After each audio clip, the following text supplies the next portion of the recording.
tend to understand that.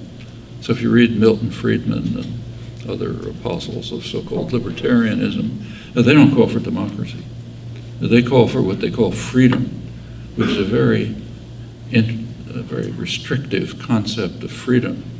It's not the freedom of a working person to control their work, their lives, and so on. It's their freedom to submit themselves to control by a higher authority.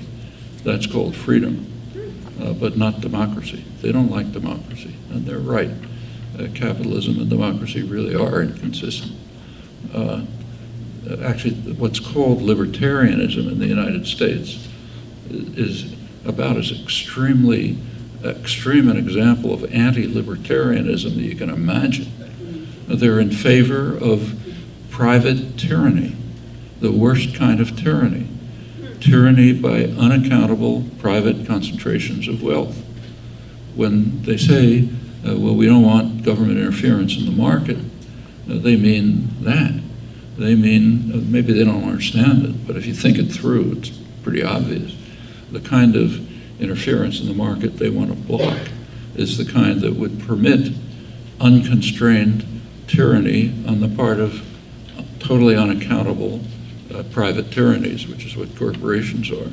It's worth bearing in mind how radically opposed this is to classical liberalism. Now, they like to invoke, say, Adam Smith, but if you read Adam Smith, he said the opposite. He's famous for not, the claim is that he was opposed to regulation, government regulation, interference in markets. It's not true. He was in favor of regulation, as he put it, when it benefits the working man. He was against interference when it benefited the masters. That's traditional classical liberalism. This, what's called libertarian in the United States, which likes to invoke the history that they've concocted, is radically opposed to basic classical libertarian principles. And it's kind of astonishing to me that a lot of young people, say college students, are attracted by this kind of thing. I mean, you can, after all, read the classical texts. So take, say, Adam Smith. I mean, Adam Smith at the time, he's the icon, of liberty. He was considered to be a dangerous radical at the time because he was pretty anti-capitalist. It's sort of pre-capitalist era, but he was opposed to it.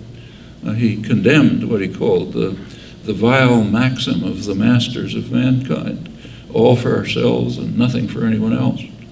It's an abomination.